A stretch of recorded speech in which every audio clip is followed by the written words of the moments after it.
But one farmer says, seems to me there was a tea party in Boston that was illegal, too. I have directed Secretary Connally to suspend temporarily the convertibility of the dollar into gold. We shall seek to establish and maintain a dollar which will not change its purchasing and debt-paying power during the succeeding generation. As anguished shrieks rose up from the floor of the New York Stock Exchange. Government credit and government currency are really one and the same thing. A reserve of gold and a small reserve of silver. So, and I said, well, what if it does happen? And he says, well, price will solve everything. I said, thanks, give me the gold. You know? Why do central banks hold it? Well, it's a form of reserves. So why don't they hold diamonds? Well, it's tradition, long-term tradition. Well, some people still think it's money. Good evening. Welcome back. You're live on the Junius Maltby Channel, the extemporaneous ramblings of a madman, broadcasting live and unscripted here from the bunker. It's been a while. I don't know, a week and a half ago, maybe 2 weeks ago, we were able to get some content out discussing some news, current events, things that were unfolding.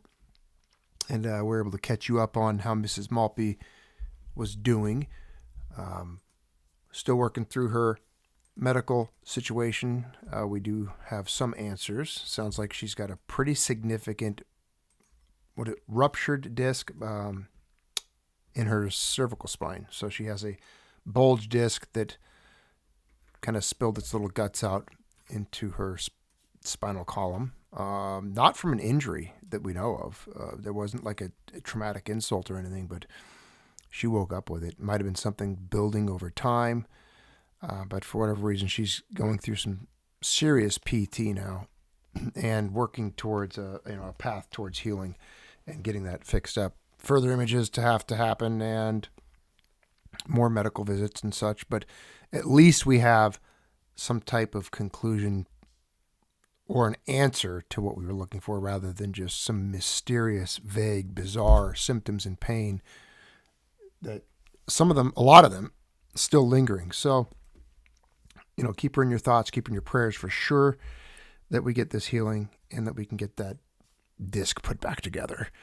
We're exhausting and exploring all different options and looking at things on how to work through that. But right now she's doing obviously her overall global health as far as nutrition and trying to get sleep and good intake, hydration, but good foods, and then PT and just not having to use too many of these harsh medications like the NSAIDs. Those are the big ones, the ibuprofen that can just wear on your guts over time. But she's been having to take quite a few of those off and on, and they're just not doing it for her, not doing what they should do as far as getting the pain relief. So it's quite difficult. It doesn't seem like it's working, and she's even taking some leave from her job at work because just sitting upright and having to face screens and type on a keyboard, the posture that it takes.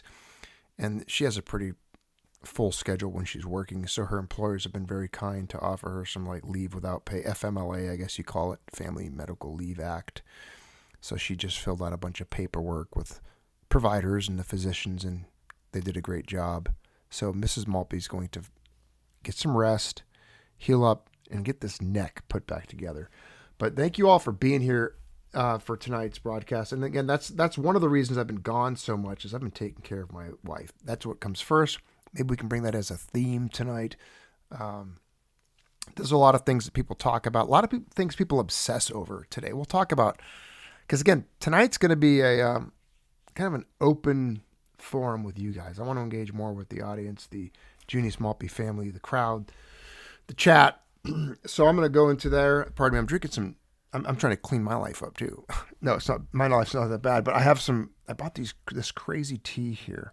What is it? You guys know I love my teas, right? So this is it's made by Triple Leaf tea. It's a concoction of a bunch of Chinese leaves and herbs, and I don't know what they put in it. Maybe they're poisoning me. But it's supposed to be like a detox tea, being that we have a lot of chemicals around us in this world. Crazy things, right? We're all wearing polyester, recycled oils, and all the things in our houses are off-gassing crazy stuff all the time. Who knows? You're driving in traffic, breathing in diesel fumes or whatnot, but I'm like, I'm going to drink some detox tea. Why not? Give it a shot. But thanks for the super chats. I see a few of those in there right now. And thank you for the James Richter super chat. He says, thanks, give me the gold. That's a great quote. I'm leaving that clip in the intros forever. We've got Krusty Whitebread. He's a member for 28 months. Forgotten. He's here, member 39 months. So congrats on your guys' little anniversaries for being channel members. And thanks again, James Richter. He says, prayers for Mrs. Maltby. Thank you. That's the most valuable thing you could do. We've been praying a lot for her. Bill Spencer. Look at that. My friend up in Canada. Thank you very much, my friend. He says, take care. Take Mrs. Maltby to Mexico for treatment. That has crossed my mind. I was doing research on how they harvest stem cells out of your bone marrow or something, and then you can do. But we're waiting to see, what the best thing is to do. But I'm sure you make a good point there. Ray Finkel, thank you. He says, play Mrs. Maltby 80s Getting Back to 100 montage. We have a wonder. I wish I could share some of our playlists. I have a great 80s playlist in my phone. I really do. I'm proud of it. I have curated quite the new wave playlist. I can't play it because then, of course, YouTube would just, what would they do? They would just delete the video, or I'd get deplatformed, demonetized. You know how they are. They anytime you play something that you don't have permission to play on YouTube, they will flag you immediately. I mean, you guys have seen that. I've had videos on this channel just gutted because of a small clip of news or a soundbite that wasn't ours. Soggy Pain, thank you, friend. Thank you for that. A lot of support for the missus here. But appreciate that, all of you. Now, on the topics for today, you can see I have the background, the image that you're looking at. It should be familiar. It should be familiar to all of you. This isn't a homework assignment. I'm not testing or quizzing you, but The Consummation of Empire from Thomas Cole's series of paintings, The Course of Empire. And this is just a gorgeous painting, but it's right before the destruction of the empire. This is the consummation of empire. And a lot of different, there's not a lot of different interpretations, but we're not going to get into that. That's not the content or the purpose of tonight's video. It's just a pretty backdrop I wanted to put up there. Might have been a little bit of symbolism. I don't know. Possibly. You can read into it however you want. But tonight, again, I wanted to talk about just everything that's going on. Lately, and this is, again, we can talk many topics on here that we've covered in the past, but I just wasn't in the mood to really come in and just start talking about gold and silver prices. I think we've kind of exhausted that somewhat. I mean, people talk about it so much, and there's so many channels that do. And yes, this was one of the earlier channels. I would say I was one of the very early channels over a decade plus some years ago, doing some videos on gold and silver and sound money and fiat and just the history of those things. But really, I want to focus on not only the economic side a little bit. If you guys want to touch on those articles, we can pull some stuff up, but just, how you guys are doing, topics that you guys had questions on, or maybe just discussion points, things that you're experiencing in life. Do you want to share with the group? I don't know. Even for me lately, there's been some illuminations or just epiphanies, things like the important things in life. We talk so much on gold and silver on this channel, and I don't want people to think that that's my primary focus. I think I've reiterated that many times in the past. It's not. It's not even remotely that important to me. And especially the older I get, the more I age, the more I realize that, you know what? I really don't care about those things. You want to be content in all things, like it says in the Bible. Paul says, be content in all things. And I've really tried to focus on being content in all things, my station in life, where I'm at, what I have, what I've been blessed with, instead of wanting more. Really, Mrs. Maltby told me a quote recently. You can have 1,000 problems in life, 1,000 problems, but as soon as you have a health problem, you only have one problem. It's that one. And that goes for just not only yourself, but family member. You can have all these problems in life, and then all of a sudden you find out, you're like, this happened to me years ago. My dad had a stroke. And at that point in time, that becomes the most important hurdle, issue, conflict, trial, tribulation, event. There's all these other, it's like if you're in combat or something, there's all these other submissions or distractions or things around you taking place, but that's the thing you have to work on and focus on at the moment. The other missions don't stop. You still have to pay your power bill. You still have to pay your water bill. You still have to, take the garbage out on a certain day of the week, maybe if you live in that kind of area, or you still have to make sure your logistics are up and running. You have food and clothing and laundry, your hygiene, your own health. But, really focusing on your health, the health of your loved ones, the things that are the most important in life, that's what you got to focus on. Your relationship with God, loving your neighbors, being a good human, a good person, and focusing on your soul, where you're at in this world, where you're at in life, what you're doing that's going to be lasting, what are you leaving behind in your wake, what's your imprint going to be. If your life is wet cement, what's going to be left behind when it hardens? What's going to be left impressed there? That's the most important thing. But I see some of you are talking about tariffs and things. Team WEF over here puked today once Trump announced another 25% tariff. Yeah, the tariff things don't bother me. I know some people get pretty worked up over those. Like, America, do some digging. If you do some digging, that's how America used to fund a lot of things. Tariffs was it's a big part of playing ball on the international stage, and they don't bother me. I'm sorry. I don't care about. I like them. For the first 180 years or whatever, 200 years, America did pretty well with tariffs. And, what they need to do is start taking care of the United States citizens. And I think they need to figure out a way to eliminate the income tax entirely and fund the government, the minimalist government, some other way. Cut everything, cut more. When you think you've cut enough, cut more. Fire everybody. And, that's the way we got to do it. If you could, I could actually find a clip. Let me find a clip real quick. I'm going to find a clip. Hopefully this doesn't get me demonetized. We got time. I'm relaxed here. You guys take care of yourselves, but I'm going to find this clip for you guys because I think it's hilarious.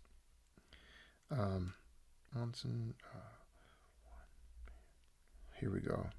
I'll just do the audio. Here we go.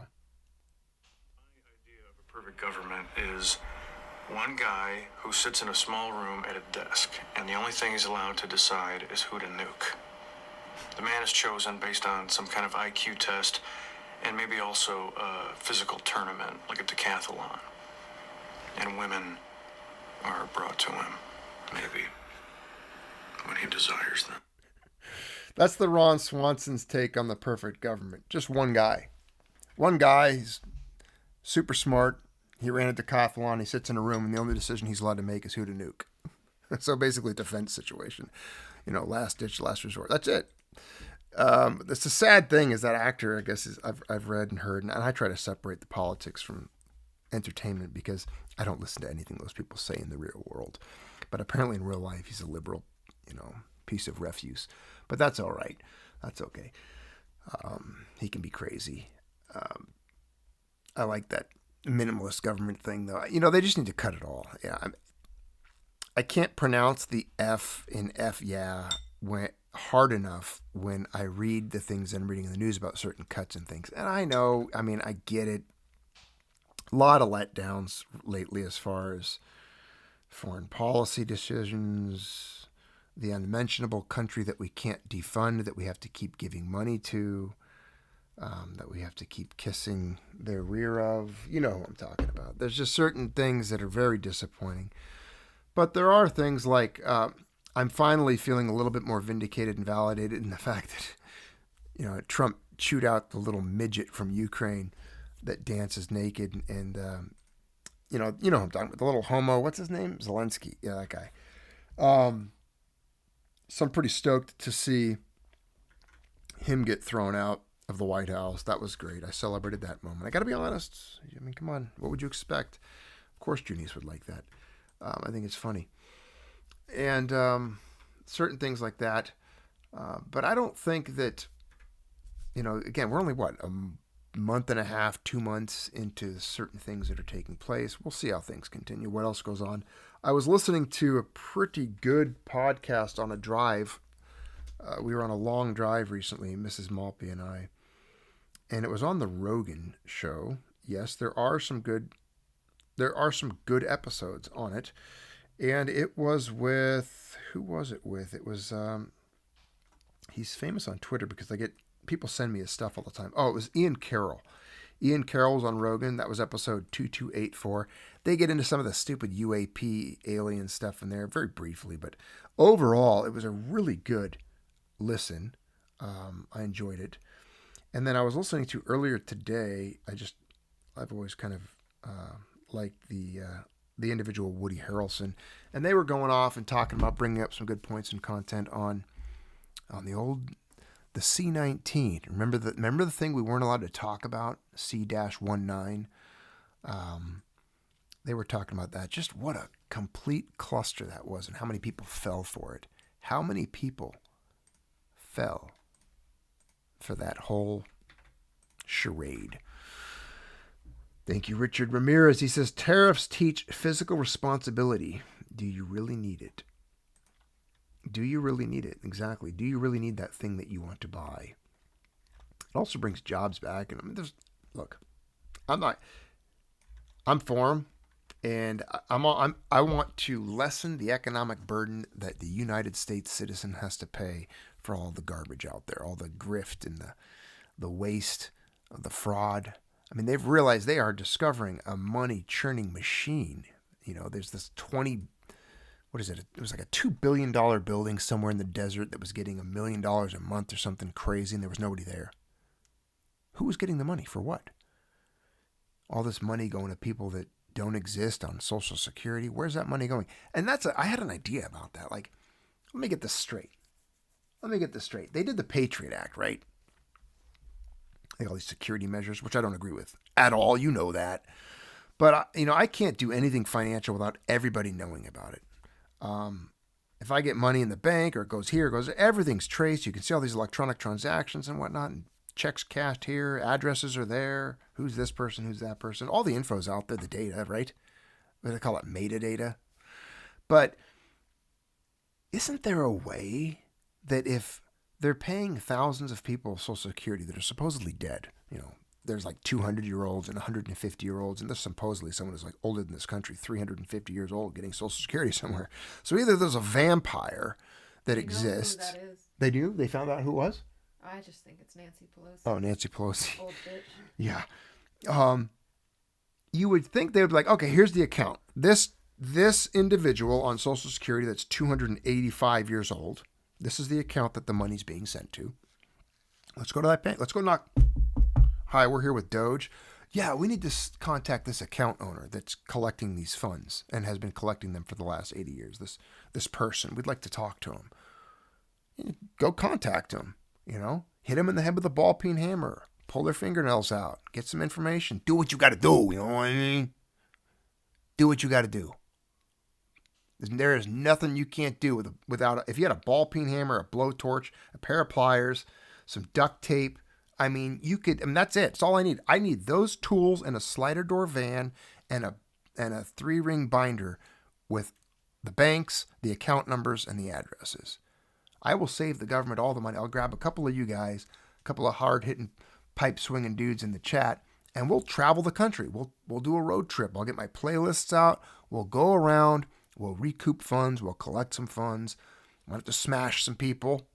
Who knows? We might end up at the DNC, you know what I mean? We might be able to get right up close and personal with some of the very people that we despise. I don't know. Is it possible? I don't know. We'll figure it out one of these days. But But that's getting a little aggressive, I know. But I just think there is a solution to finding all of those people and shutting the accounts off and then finding them. Say, so by the way, you owe all of this money back. You know, are they going to institutions or agencies? Are there NGOs? Which that's a funny term, NGOs. You know, they're getting government money, doing things for the government, but they're not government. Elon brought that up in a discussion recently, and it makes a lot of sense because you've always heard about that. The NGOs working all over the place, doing all of these nefarious things in other countries, spending our money. You know, this soft power that we try to influence all over the place. But I like seeing that being hacked up, cut up, chopped up. It's not enough. I think it should be way more. And I've seen some news about judges trying to block them. Find out who put these judges, I don't like that. I don't like the judges being able to do that, especially these political hack judges, the ones that were appointed by like Obama and Biden and his handlers. Speaking of Biden, did you guys see that they just realized and traced like all the documents he signed? I guess they were done with like this auto signature thing. I'm not making this part up at all. This is crazy. Like he didn't really sign many of these acts and bill. I mean, I don't know how much stuff a president signs on a day all the time or whatever, but they're realizing he didn't really personally sign like 90% of the things that a president would sign normally, which begs the question, the legalities or how do these things hold up if he didn't actually, like if I go buy a house or sign some super duper important document in my life, if they're able to prove later that I didn't sign it, that there was a little machine set up in my house and the paper was just fed through it by somebody else, like maybe I had a staff member, I had this like little handicapped purple-haired bolt in their nose freak that was wearing a tutu and thought they were like, a cat, and they pooped in a litter box, and everyone's affirming that, you're a cat, you wear a tutu, they don't know what gender cat they are, but they're my staff member, right? And I'm this guy, and they sign things for me through this machine. Are those documents legal? Is that title legal? Are those forms legally binding? I don't know. I don't know how that works, but I just found out that a lot of the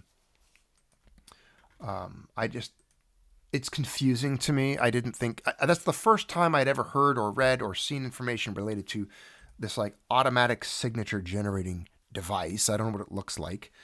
And apparently Biden's signature, that's how they would crank it out. This senile, demented patient that was pooping himself and didn't know what decade he lived in.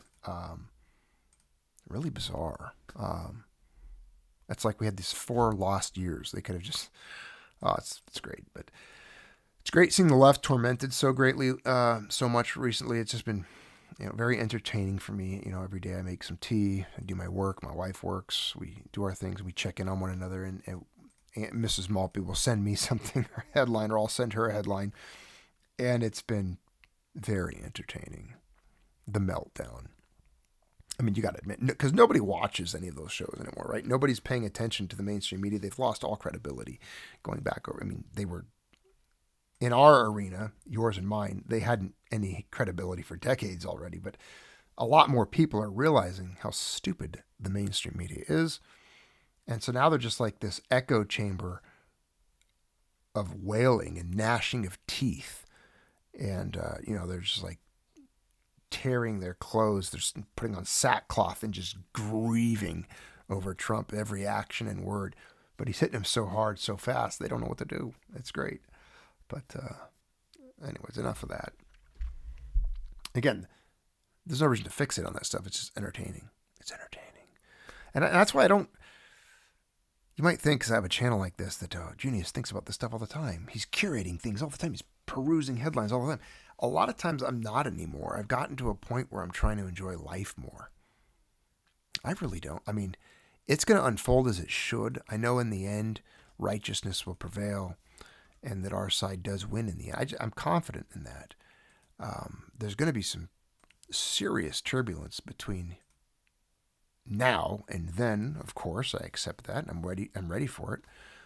I'm willing to address and confront whatever comes my way, whatever challenges are brought, but I'm not going to fixate on them. And there's certain things that are unchangeable. There's certain things I can't impact or change. So, okay. So that's going on over there. I'm out. I'm not going to obsess over it. I'm not going to worry about it. I'm going to go for a hike with my dog today. I'm going to clean and oil one of my guns today. I'm going to prepare dinner for my wife and myself today. I'm going to go work in the garden, prune some trees, things like that. But, yeah, there's no reason to you don't want to get all wrapped up in that stuff. It gets to the point where I think it can really affect you physically, emotionally, psychologically. You got to just disconnect from it, pull away from it, and go read some literature, something else. Don't read the news, Talk to people, like real people, like actual physical beings. Engage with them. Make contact with some of your old friends, go for a walk, go for a coffee.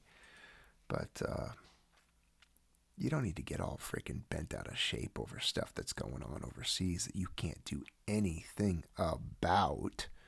I get it. Again, I was listening to that Rogan podcast in the car where he, he's talking to that Ian Carroll guy, and it's pretty mind-blowing because it's a lot of the stuff that you and I already know. All right. It's a lot. And that's the thing. It would be, for many of you, review, right? I mean, it's no question how corrupt and destroyed this place is. And it's a fallen world. And it just really reminds me that the Satan controls much of this world and much of what's going on. This is a fallen landscape. And, it is immersed in the most sinful and dark and debauched behaviors in every culture, every nation, and especially those in power. And it's just disgusting. But I see some things I want to read here in the super chat. I got Oliver Smith saying, Junius, mom has endometrial cancer. Would you recommend fenbendazole? There's a lot of studies I don't. On that. I can't answer to that. I mean, I have read up on it because it's much like ivermectin.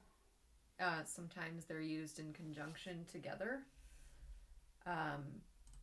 People have used that with ivermectin. I have heard that people were fighting cancer with ivermectin. Yes, well, what Oliver is referring to, it's another Similar? anti-parasitic drug that is showing potential for certain types. If there's no negative side effects and it's not going to hurt them, like cause renal failure or liver damage or things like that, my recommendation would be to go to a really good naturopath. Seek some people out, yeah. Who is very familiar with ivermectin, the long COVID protocols, because chances are they're familiar with the cancer protocols behind it. And get treatment elsewhere. For example, I went to a compounding pharmacy not long ago to pick up ivermectin for myself because I am going through the long COVID protocol for the heart problems that COVID has caused me.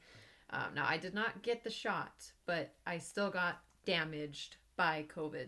And one of the pharmacists there had actually mentioned that ivermectin and fenbendazole is being used as cancer treatment. And one of the naturopath we were talking to, she was talking about taking ivermectin because, and this is what, back to your COVID thing, and people know about the whole shedding thing.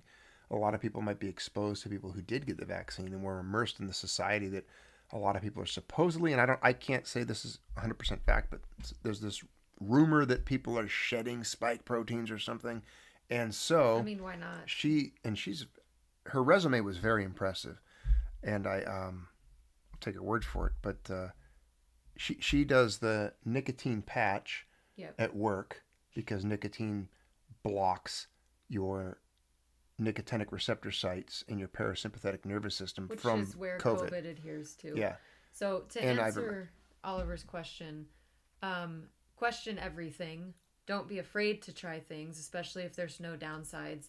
I might be a bit biased because I genuinely hate most doctors due to personal experience, and I think we've all seen what 2020 has done and what it has done to the medical community as a whole, it's very difficult to trust anything that comes out of physicians' mouths.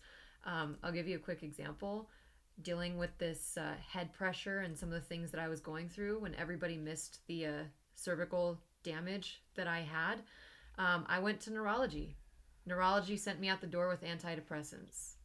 They completely So missed it because question they didn't even everything. review her chart. They didn't even review her imaging, and they missed a major disc bulge. It's so obvious. Like when I looked at her MRI, it jumps out at you, and it just proves they didn't even care. They're just trying to crank patients out to make a buck. It seems like. Our local Walgreens probably saw my name pop up in their system more times these last couple months than probably ever in my life combined.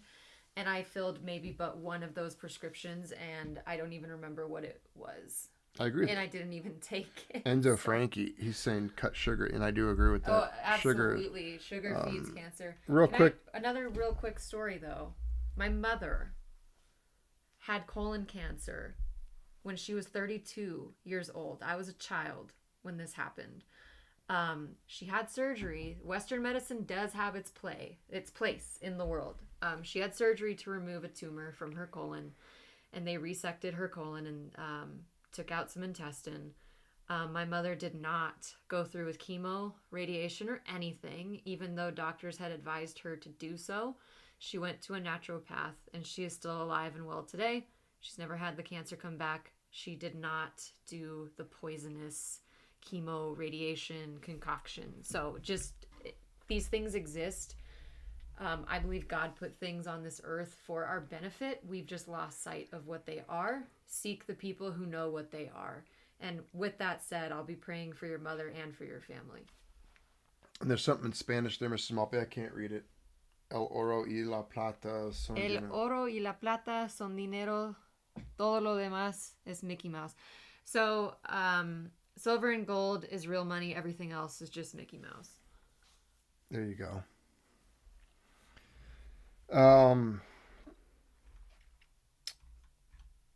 Yeah, good conversation there on that. And that's again why we need to, work on our health and definitely explore alternative treatments.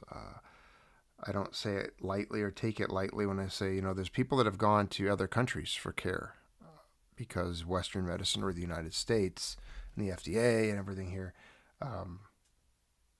for reasons of profit or other reasons, don't allow a lot of these alternative routes to care and treatment. So I've learned a lot just in the last few years with Mrs. Maltby as a patient, that you have to really advocate for yourself, and a lot of the work, no one else is going to do it for you when it comes to exploring, researching, and finding, what's ailing you or a loved one and what needs to be done for it. Everyone else around you tends to just go on their merry way, enjoy their lives, and they're not going to pay attention to it or care. It's really up to you at that point to just dive in. And I know there's a lot of hesitation with AI these days, but AI has come a long way especially with medicine. You'd be surprised when it comes to image viewing and scanning and the diagnosis through imaging. I mean, the radiologists are going to be the first people that lose their jobs to AI, I'm guessing, in the medical world. But, you can really explore symptomology and if you can explain things well enough, a lot of it is up to the user and the person entering the information of the data. But if you have a starting point, even a condition like, hey, I've, so-and-so I know was diagnosed with this. This is the condition. These are the findings. These are their symptoms. This is how old they are. This is their other medical history. You can type a lot into an AI platform. Can you give me the risks and benefits and alternative therapies and then name some stuff? Can you break this down for me? And you can enter that and you can get back in like Grok or a good AI program a very, very good amount of information. And I've done that quite a bit on just different topics and things, even non-medical topics, and had some pretty impressive conversations. So Yeah, thank you, Oliver, for that, bringing that up. That's a good conversation to have there. And again, we will be praying for Oliver's mom. Let's pray for Oliver's mom. Everyone here will. That's a good. I believe in that. I truly do believe in the power of prayer. Healing, miracles, I do. That's something that I know is true and real. And I got a strong faith. I'm a little dog here. You want to pray for Oliver's mom? Little Annie? Yeah. What are you doing? Little screwfish headed pup. You want to sit on my lap? Okay. Go do your thing. Go play or whatever you're doing. What else are you guys thinking about? What else in there? Looks like Todd S. Fox. He healed his thyroid issue, researching it himself. Had a chance. Change diet. Doctors laughed. Oh yeah, it's incredible. People. Again, like the harvesting of stem cells out of people's marrow to heal different soft tissue injuries. There's people that have been told they had to have surgery. There was no hope. Surgery was the only solution. We have to cut you open, cut this and sew that and cut that and do this. And then they go get alternative treatments and like defy all the odds. They go back and get a new MRI and they're 100%. And the Western physician's like, well, that's crazy. How did that happen? Bill Spencer says cesium chloride in combination with potassium chloride gives a highly alkaline anti-cancer effect. I can't speak any truth or negative to that. I'm not versed on that, but thanks for the comment and thanks for the education on that, Bill. Something to look into as well. Thank you.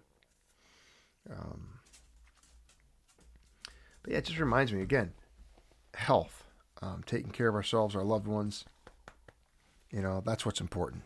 That is what's important in this world. And memories, beautiful memories. I'm looking forward to this spring and summer, being out in the garden with my wife, watching the tulips come up, watching the fruit trees bloom in our small little space, and just, enjoying those little things every little bit. Because we're not here long. I'm starting to realize that we are not here very long. It's a vapor. Your life is a vapor. It's here and then it's gone. Just we are not here for long, and you got to make it count. Make it count. Enjoy every little minute. Time is the most valuable resource we have.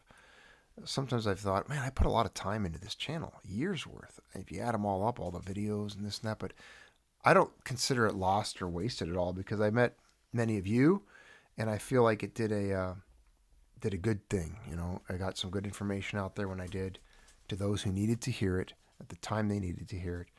And I'm kind of shifting gears a little bit. I'll still be doing those things, but the archives are there. People can go back and catch all that old content. And when stuff comes up, I can probably do videos on it. But when I have time, because again, time is the most scarce resource we have.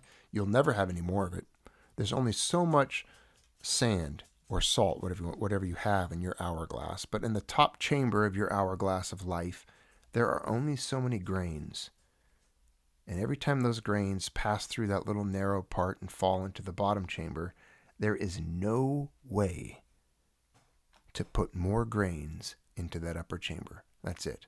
There is only so much up there, and it's falling out every second, every minute. It's trickling away, and that's your time. And so, make the best of it, for sure. Do I prune my fruit trees? Yes, I do. I prune everything that grows straight up, everything that grows straight down, and everything that grows into itself. And then I shorten them a little bit to make them a little stockier and stronger so the branches aren't thin and whippy and they can't break if they get a fruit load on them. So I prune them back, try to get some good structure on them. And I do. But let's see. What else? Me and Mrs. Maltby went for a little walk in the woods the other day. We visited an ancient tree. We found on a map a really old tree that was kind of famous in a certain area that was an old growth. We hiked over to it, got to see it. That was pretty special. I mean, I love going into old growth forests. That's just something I'm into. I've always been into trees and gardening, of course, but we journeyed into the woods and we found this ancient tree, over 1,000 years old in this particular spot.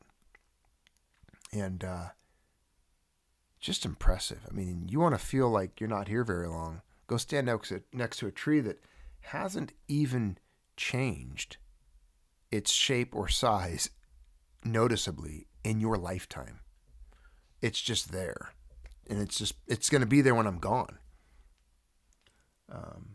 Yeah, and it was a very special moment. It was a spring day. It was dead still. We were very quiet.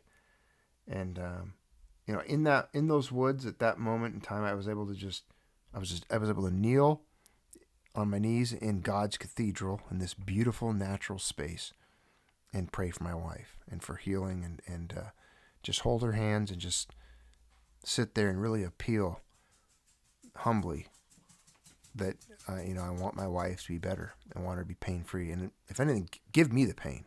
Afflict me somehow. I don't care. I'm fine with that.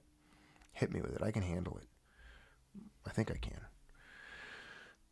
Thank you, Cosmo. It says vitamin B17, chlorine dioxide, turpentine, colloidal gold, silver. Go down the alt medicine rabbit hole and see what Rockefeller Medical Institution doesn't want us to know. Good point. Absolutely. It's all about money. You're right. There's a lot of alternative medicine for that. I just hope to see that there's a change in that.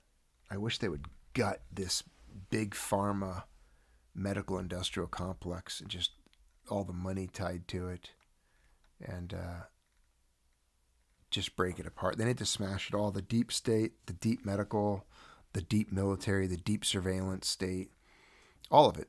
Defund the CIA, fire everybody, break it apart, completely defund it, just smash it. They won't. The thing is, all of those things are pipe dreams. They're just never going to happen. I think they're just moving pieces on a board. It's all smoke and mirrors, it's all mirage. I don't really have a whole lot of, I guess, hope for it to get much better, I guess I could say. I like to see some of the things. I don't know how much of it's just for show. I don't know how much of it's real, even, or scripted. It's hard to tell, we just see headlines. We just regurgitate headlines, and then you see crowds get agitated. You see people protest. But I just don't buy it. Don't buy a lot of it. So, again, you're seeing a lot of leftists, those peaceful, tolerant leftists, the really tolerant ones. You see them just out there. They're burning Teslas now. You see that? There's a lot of Teslas getting burnt up by the tolerant, peaceful leftists. Apparently in Seattle, I saw an article today. A friend of mine sent me that like 4 or 5 Tesla trucks or something were just destroyed by arsons in Seattle area, somewhere over there.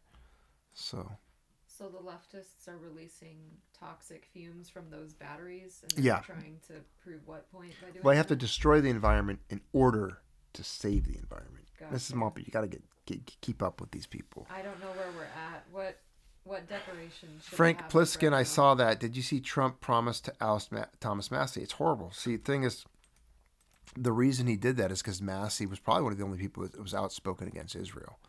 So the thing is, that is who you cannot criticize, and when they come after you for saying a very certain thing, that's the very thing that you should be criticizing, right? That's what they say in a way.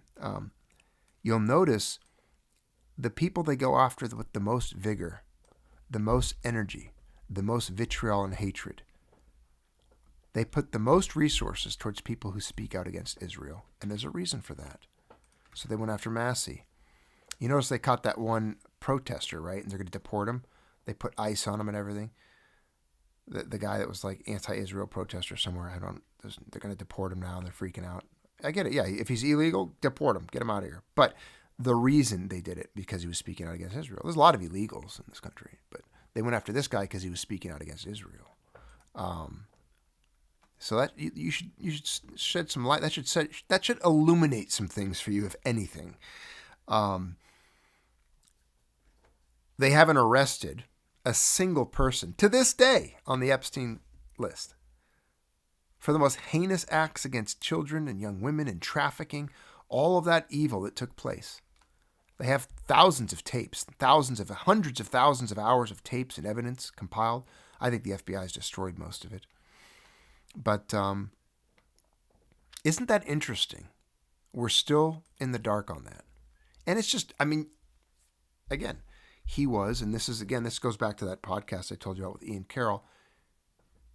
It's irrefutable now. You can even, I believe Martyr Made did a huge podcast. I still need to listen to it. Martyr Made did a huge 5-hour podcast on the Epstein thing. And I don't think we'll ever see anything from it. They still haven't arrested him. You want to know why? Because these people are above the law. All of them. It was a honeypot.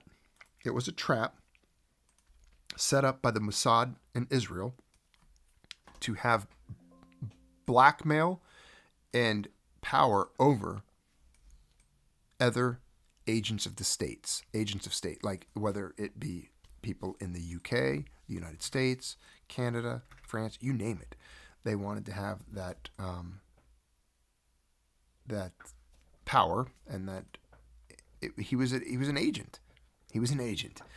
And so they took him out when he got compromised, and they probably have other operations like that around the world.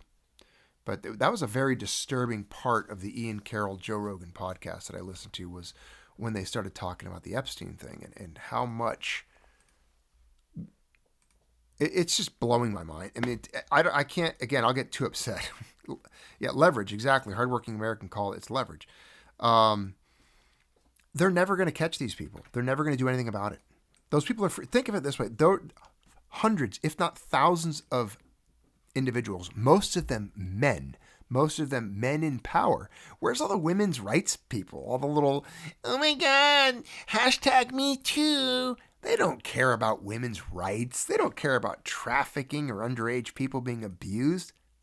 Not at all. All of their idols were there. Hollywood was there. All of their favorite politicians were there. And none of them are being arrested. None of them have been arrested. They talked about the Biden laptop, which we all knew was real when it came out. And the 50 agents of intelligence in the United States, all of them said it was fake. It's Russia that did it. And this just proves you can't believe anyone in the intelligence. I mean, they lied about the Iraq War. They lied about the WMDs. They've lied about everything that took place with 9/11. They lied about the Biden laptop. They're lying currently still about the Epstein situation. They lie about Israel. They lie. Nothing you ever hear that comes out of Washington or a publication is true. I don't believe you can believe anything right now, and that you can't believe anything that we've heard in the last 50 to 100 years at this point. JC 1701, my friend, thank you so much you're always such a generous individual. I don't know how to humbly show enough gratitude when you do these super chats, my friend. Thank you. He goes, thank you for choosing to spend some of your grains of sand with us, Junius. It warms my heart. It is such a blessing to come out of the cold and gather around the fire of such a positive, freedom-based message with you all. May God continue to bless you and Mrs. M. Thank you, JC. It's a blessing to have friends like this and like all of you. And it is. I enjoy coming out of the cold. I just put some wood on the fire earlier and spending an evening here just ranting and raving, extemporaneously rambling on these things with all of you. They're all lying. Yes, Todd Fox, Pam Bondi is lying. Absolutely. I just can't imagine. It's so disheartening. And they might, and be prepared for like the sacrificial lambs, the fall guys. They'll pick a couple, maybe like 10 names off the list, and they'll throw them to the wolves. But you're never going to get all of them. You're never going to get all of them. They're not going to do it. They're being protected. Very disheartening, very sad. But what do you do? Again, it's something that we don't have power over. I guess. I take comfort and refuge in the scripture that says, what's done in the darkness, what's done in dark will be come to light eventually. So eventually this stuff will come to light. Judgment will come to these people and to these evildoers. I guarantee it. I promise you that. I know that for certain. It won't come from me, but it's the vengeance is mine, saith the Lord, and there will be a comeuppance, and there will be judgment upon them, and they will suffer greatly. They will be crushed under the heel. All right. Ultimately, we know who the victor is, and whether you want to believe it or not, we know in the end how this unfolds and what will happen, and God will judge them accordingly, as Todd Fox puts it so right in the chat. He will. They will be judged, and they will be sent to an eternal damnation, darkness, gnashing of teeth, loneliness, completely removed and absent from the presence of the Creator, and they are going to know suffering like there has never been.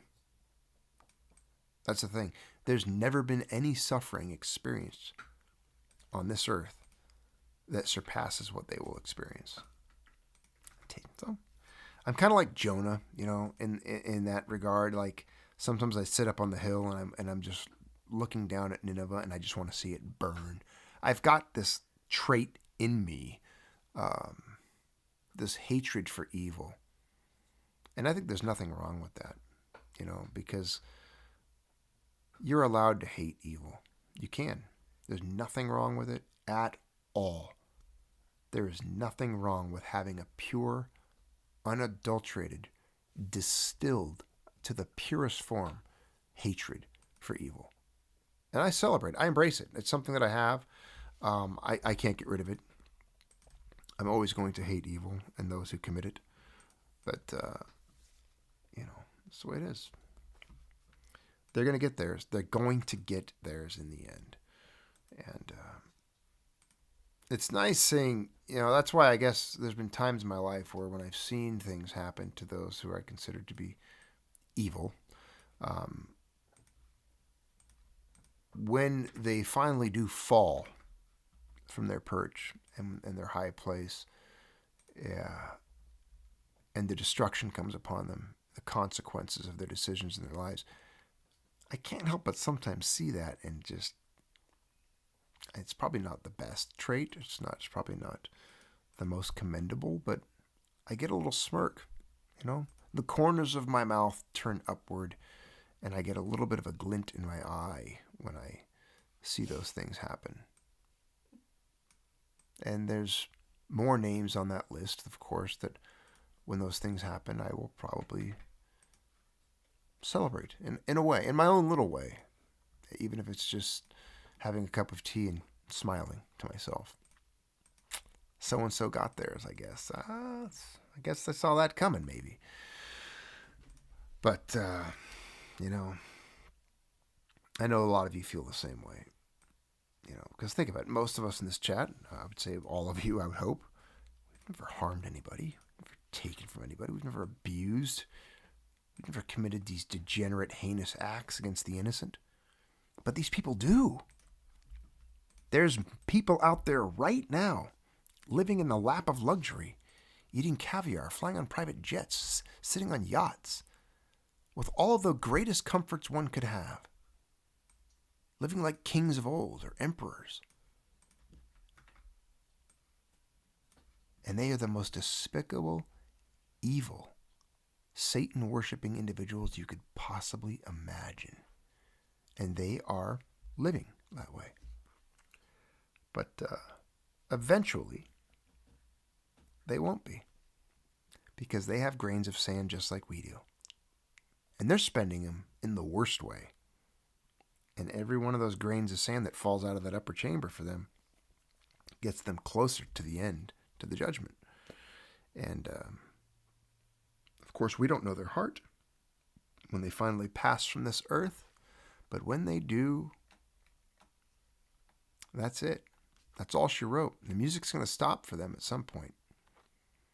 And then they got to face the reality. They're not in charge anymore. They're going to be begging for mercy, but it will not be found. It will not be there for them. They'll most likely say, "Depart from me, I never knew you." And those are not the words you want to hear when you are absent from the body. Believe me, that is not something any of us is going to want to hear. "Depart from me, I never knew you." I know I don't want to hear those words. I guarantee. I pray to God I don't hear those words. And I try to live my life in a way that I don't hear those words. But it's very important. But they're going to get there. It's going to happen eventually. I mean, it's just it's the way the universe is. It's the way it works. They didn't make the rules. They didn't come up with the design. All right, they didn't create it. They had a chance. They had an opportunity. I can guarantee you every single one of them was presented with the opportunity to make choices. And they sold their souls for what they have today here. And that's your souls, that's one currency you better be very diligent with how you spend it. There's no refunds. Hashtag no refunds. There's no refunds in this life when it comes to that. Once you spend and sell your soul, that's it. I mean, that's a crazy situation to get yourself in.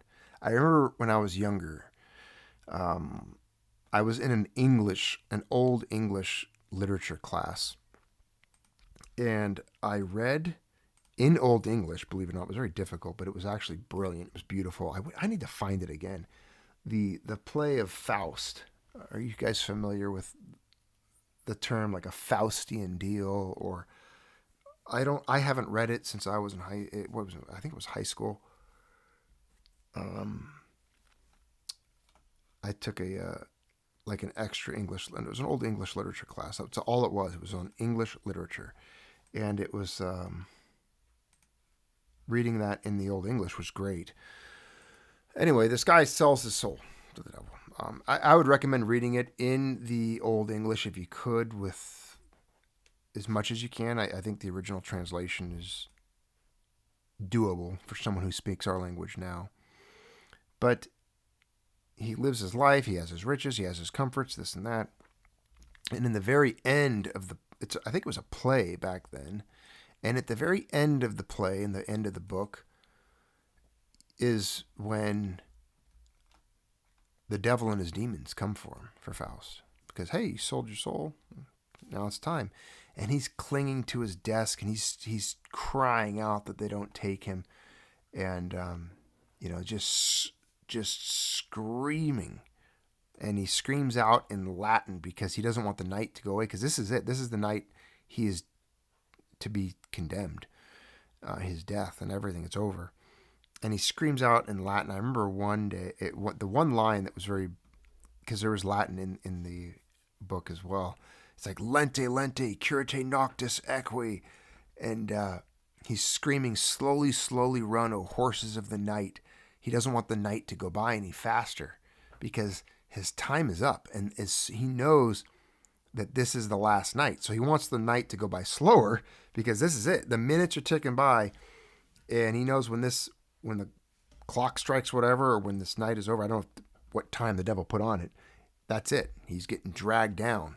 And it's a pretty touching scene to read, and it's a frightening play. But they don't do that. That's the thing. It provoked. I remember then the feelings I had.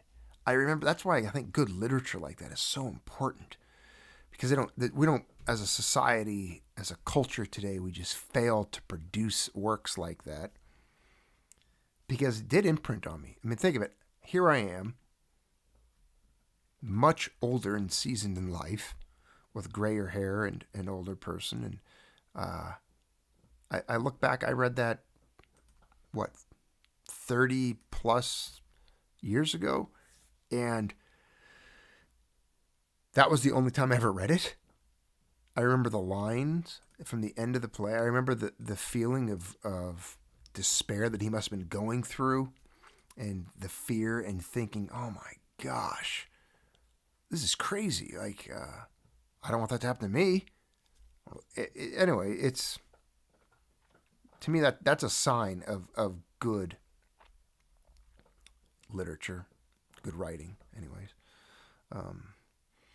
Yeah, it was good. It's good. What else we got? What else do you guys got in there? Anything else we got? Any good discussion points? I'm hoping to get some shooting in this summer. Get out, shoot some guns, sight some guns. I have to work on some sighting, and I've got a couple of weapons I have to sight in. Definitely need to spend more time. That's the thing. I hate sighting in weapons now when I'm older. Every time I do it, I feel like I'm just wasting ammo. I don't want to spend the ammo. Each shot is like, there goes 50 cents or $1. There goes 50 cents or $1. But it's work. It has to be done.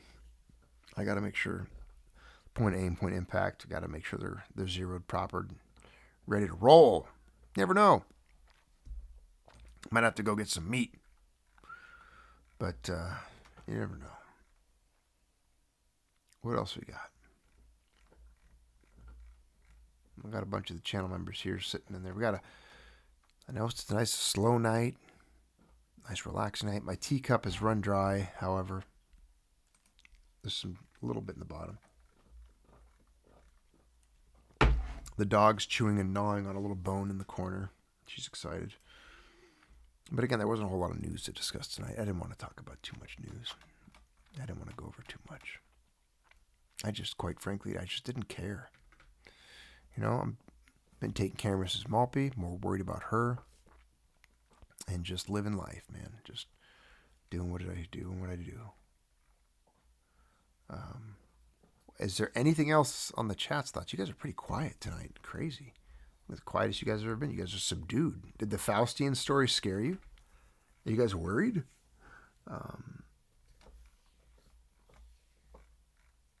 Got Spall Walker in here. Let's see. Abitabai says, thank you for this broadcast. You're welcome, my friend. It's nothing. But it's honest work. What's that meme again? You know the old farmer with the overalls? Yeah. But it's honest work. It ain't much. But it's honest work. I'm doing my best, man. A lunar eclipse Thursday night. I didn't know that. Interesting. The Soggy Pineapple says, deep, mindful show tonight. Appreciate it. I like talking about these things with you guys. It's good. It's good to sometimes just sit back and contemplate things that really matter, I guess. Is there a blood moon tonight? It's probably too cloudy for me to see it. What else lately, Mrs. Maltby? Is there any other neat little stories or things that we've discovered during our adventures and misadventures? We have a three-legged cat. Well, they know about the three-legged cat, Tigger. We have a little three-legged kitty named Tigger that the dog has adopted as her own. So now she has a little child. Yes. Yeah, well, go find Tigger. Go get your kitty. This is the little dog. I'm slapping her head. This is the sound of my hand slapping the dog on the little noggin. There you go. Rubbing your little head. Okay, go find your kitty. Go get your three-legged Tigger. Go bring him in here. Go get Tigger. Go get Tigger. Go drag him in here.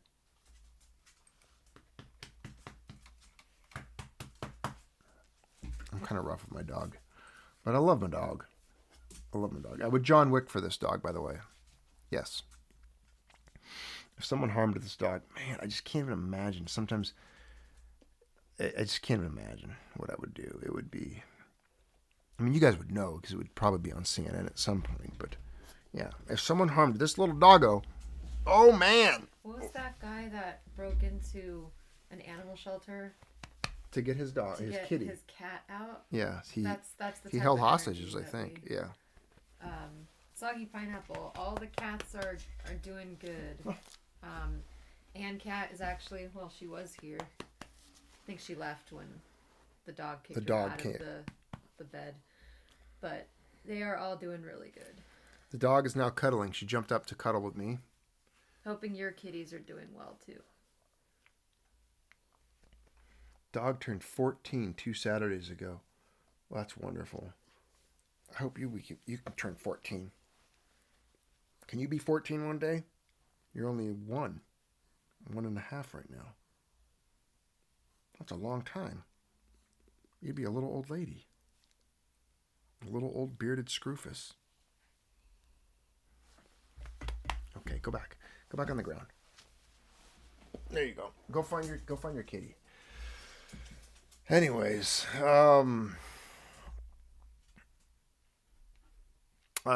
let's see. I had a birthday recently. I won't tell you exactly when that is for OPSEC, but I did have a birthday in the last couple of weeks.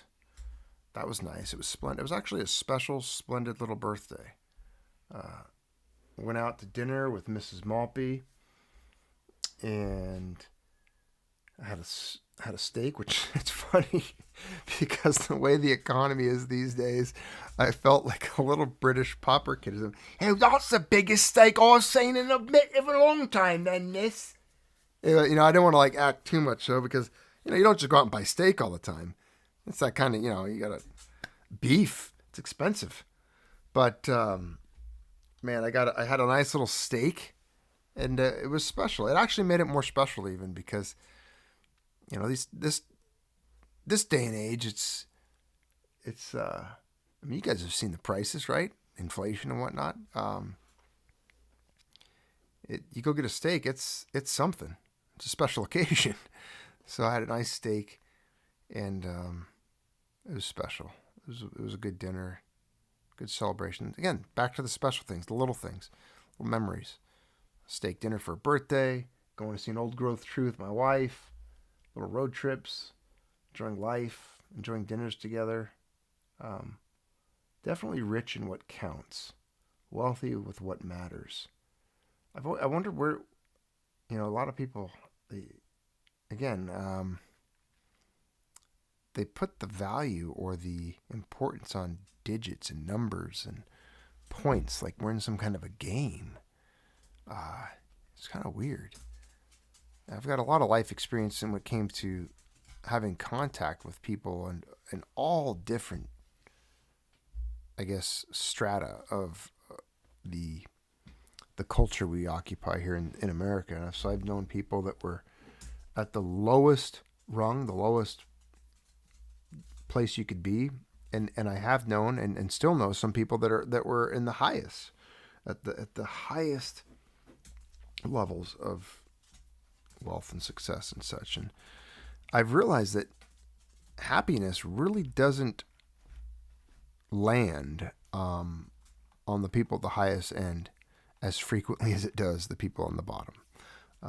It's again back to where I started and opened the video with, is being content in all things. Being content in all things. Contentment's a huge thing, and in the last couple of years, I've really tried to focus on that. And that's, to me, I think that's where happiness is the most frequent. That's the most fertile place to grow happiness, would be when you find a place in which you can realize you should be content, or you are content with where you are, what you have, and really nurturing that feeling in your whole being, from the inside out and everything around you. It is easier said than done, but trying to be content. Like I told Mrs. Maltby once, I was content in the most humble domicile that we were ever in together. And I didn't need anything. I just needed her. I didn't need any even real possessions. Just to be together was all that was important to me. And to this day, like I just, I guess I could leave this country with a pair of board shorts, flip-flops, and land in a little village somewhere else, forced to just garden and grow fruit, and go down to the ocean every once in a while, do whatever. I mean, that's, to me, Like, you don't need physical possessions or wealth in order to have contentment. As a matter of fact, sometimes those things I think are more of a hurdle towards your contentment and being happy. G-Dub says, enough time has passed that it is undeniable that the swamp is undergoing a remodel rather than being drained. It is eerie, sleepwalking into this next phase, surrounded by the enthusiastic dead. Very poetic and well put, G-Dub. And I agree with that sentiment entirely. Beautifully put. Thank you. Thank you. King Buck, congrats on your 28 months. Spa Walker, congrats on your 49 months. And look at this, JC, again, my friend. Thank you for the birthday wishes. Happy birthday, Junius, from all of us who you gave a home at the Junius Maltby Channel. Well, I thank you, JC, and I very much appreciate your kindness, your generosity, and that you've always offered this channel. You've been a very integral part of it for a very long time, and I appreciate that. Thank you, sir. Very kind of you. Very kind. It was a good birthday. It's weird to get a year older. I felt older already, and then all of a sudden, boom, here a birthday crept up on me, and there it was. And you know, the older you get, they're not really a celebration anymore, are they?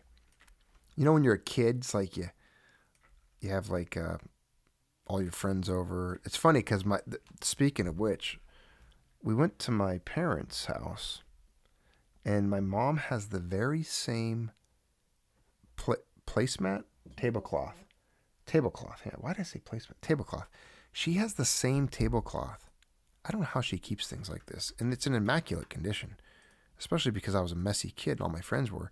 It's the same exact tablecloth that she would bring out for every one of my birthdays since I was a little kid.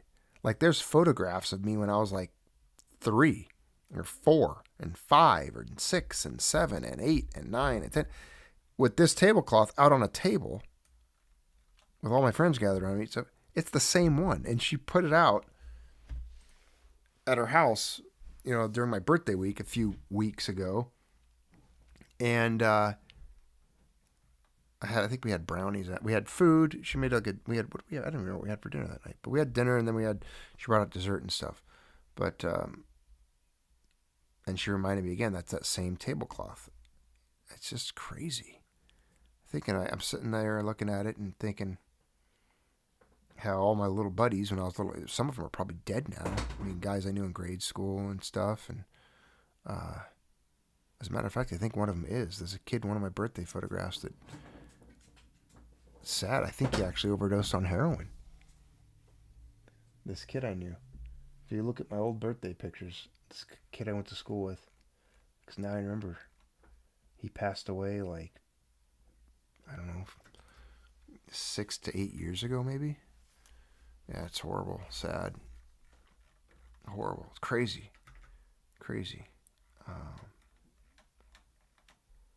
King Buck says, crazy how the world went mad 5 years ago to the day. Junius was there during the ensuing madness that was to come over the next 2 years when it was the most critical. I am forever grateful for watching. 5 years ago, what was, remind me, I'm not even, let's see, what was 5 years ago to the day? March 11th. Was that when it hit? Is it really 5 years ago? It was not long after we got married. 5 years ago? Yeah. Oh, that's right. We just had our 5-year wedding anniversary recently. Yep. We did. We celebrated that. It's not like I forgot, guys. So nobody freak out. Junius forgot. I didn't forget. I was getting Mrs. Maltby little anniversary gifts throughout the months preceding. But yes, we had our little anniversary, and it was a bummer because she was kind of sickly during it. By kind of very sickly. She was lift my head up. She was having her neck disc problem going on. Here's the thing, and here's why it still is important. There's going to be a lot of anniversaries, is my hope. Oh yeah, at least still going to many be more. Here for them. Many more. That would be the only reason why there wouldn't be more, is if something happened to one of us. But what was different about this anniversary in itself was I was feeling so awful, so sick, had no idea what was going on, couldn't lift my head up.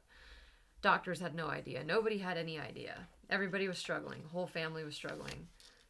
But what was important was that Junius was there, and he was taking care of me in every way that he could. He was bringing me food. He was watching movies with me, just everything that he could to make me comfortable. And that in itself is what a marriage is, and and how it should be celebrated. That in our darkest moments, maybe next year's anniversary, I'll be healed. Yeah. But this is what brought out those little things to light. That in my darkest moment, my husband is still there. Oh yeah, that's the most important thing. And so this anniversary was a reminder of those vows that you had vowed to me. That in sickness and in health, man. In sickness and in health. And I think a lot of people, yeah. And for rich or for poor. For poor, for sure. For rich or for poor. It's easy. I mean, they don't even throw the rich part in there. It's like, for poor. It's just like, even if we're poor. Yeah. But yeah, for sickness and in sickness and health, I think a lot of people don't. And I've witnessed that in my life I've had good examples in other parts of my life. I've been able to witness some people that really showed me that, like, I remember this one individual I had seen and knew of very well, that his wife had MS, and she was bedridden and even lost the ability, I believe, to speak. And back in the day, it was very difficult. A lot of people with MS didn't get very good care. They didn't have a lot of the advancements they have today. And they had like a hospital bed in their living room. And this little, gentle, kind, beautiful soul of an old man would just care for this woman with the purest, kindest, gentlest love you ever saw, ever. It was so incredible. I mean, I'd watch, the way he'd wipe her forehead and just tend to her and care for her and wait on her and love her and just really, truly a beautiful example of sacrifice and love. Like not like anything you really, he didn't need recognition. He didn't do it for any other reason out of just pure love for his wife. It was such an example. Incredible, truly was. I remember him and think of it to this day, Oh, it's incredible. Yeah, I've known a lot of people like that. I knew a friend of mine who he almost dropped out of high school. And he may have dropped out of high school because he had to, this is crazy story now. His dad got stricken with MS. This is going to be the depressing part of the discussion tonight, but these are good lessons in life. I take them for granted because I know them, but I don't take them for granted. But you haven't heard this story, so I'll tell you. His dad got stricken with MS when he was in high school, and then I don't know if it was his older brother. I think it was his older brother too, because the mom left them. So the mom was like, "I'm out. I can't deal with this. I'm not going to take care of you guys." The dad and the other brother had both somehow been diagnosed with severe MS. This other brother spent the majority of his high school years caring for them, taking care of them all the time, loving them, being there. I mean, they didn't have services for this. There was no one to, and was in a small town in a rural area. And it really shifted and changed his life. He was a pretty cynical person, very well read though, very well educated on his own. He was autodidact with it. I mean, we would have, the way I met this guy actually was at coffee once. We just started talking economics and the state of the world, 20 years ago. And I came to know him over the years and became a friend of his. And I remember when I finally learned his story, learned where he came from, his path, his course in life, his background, his upbringing, his family, and learning this whole tale and what took place, and absolutely tragic. He became a master carpenter, though. He really did. An incredibly skilled and artistic man that he became, but a little bitter, a little cynical in life, of course. I mean, I would say from things that he experienced, but anyways, the part about him having to care for his brother and his dad and his mom leaving when he's young and all these things that made up his life is just crazy. Stuff like that. Sad stuff. Take your vitamin D, folks. Vitamin D, 2,000 units or so a day. Get sun. Eat healthy. Do whatever you can. Keep yourselves healthy. But man, my goodness. Check in on people. Call your moms, Talk call your about dads. Things that aren't politics or crazy. Just have normal conversations with people. Yeah. Exactly. Have normal conversations with people. That's a good point, Mrs. Maltby. Have conversations that aren't about what's going on in the world. Really find out how someone you know is doing. How are you doing? And make them elaborate on that. Don't get yes or no questions, but really talk to people. Call a friend you haven't checked in on in a while. Have them meet you for a cup of coffee somewhere. Buy them a cup of coffee and hang out. Don't grab the newspaper. Don't start talking about that. Just go on a hike. The whole saying, touch grass. No, seriously, go out and touch grass. Touch tree bark. Walk through the woods. Listen to a creek. Go to a waterfall. I don't know if the whole grounding thing's legit or not, but I don't have a problem with being barefoot outside. I think that's great. Go stand on the ground and connect with it. It can't be bad. I know that. It's not going to hurt you. It's not going to hurt. But I think it's good to experience those things. For sure. Yeah. Anyway. Enjoy life. Enjoy your family, your loved ones. Take joy in the little things. And, ignore the noise. Ignore what's going on out there. You're not going to change it. It's not going to do anything for you. Not going to benefit you much. What are you barking at? She's barking at something. Is there a burglar? Is it a burglar? Is it a bad guy? Sometimes I feel like my dog is like the... you guys ever watch the old movie? It's a great one. Where are you? Das Boot. The best submarine movie ever made. Das Boot. In the original German with subtitles. Do not dub it. Watch it in subtitle. Watch it in German. It's made in the 80s. But when the guy's up in the top of the sub and he yells alarm and he's down into the hatch, he just yells, alarm! And all the guys start running and scrambling. That's how I view my dog when she's barking. She's always trying to raise the alarm we're a sub and she sees a destroyer on the horizon or something. Crusty Whitebread says, living in the desert is good for vitamin D production. I love the desert. I tell Mrs. Maltby all the time. I'd love to live somewhere like northern Arizona, New Mexico, desert region. I love it. I love the red rocks. Be able to hike a lot more. I really want to hike the Grand Canyon. I'd like to hike through it. A lot of it. Not maybe all at one time, but I definitely would like to go hike and explore parts of the Grand Canyon on foot. Yeah, I'd like to see that. How about those lines in the sky? Methodicus Albriticus says. I thought those were stopping. I thought that Doge was cutting the funding for those guys to where they couldn't do that as much anymore. Maybe not. But I don't know. Have I seen any? I haven't paid attention much to that. I haven't paid attention to that much.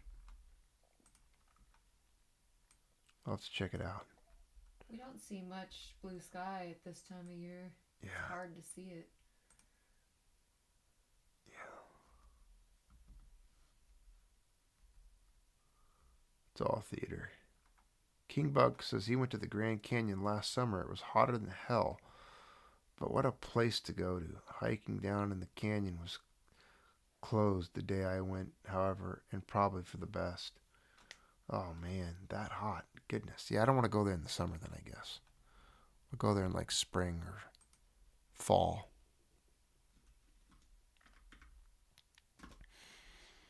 Well, good friends, we'll call it an evening, call it a night. Hopefully gave you guys something to think about, something to ponder, something to dwell on. Maybe motivate you to call somebody up, make some contact with some friends, and,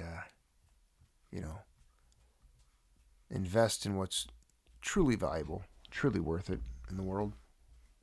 Go for it.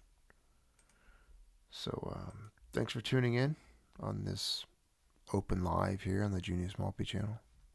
Appreciate you all being here. Again, thank you to all of you, especially JC1701 and all of you that are so generous and supportive of this channel. All G-Dub, each and every one of you, Abdiel Lawrence, Cosmo, Oliver Smith.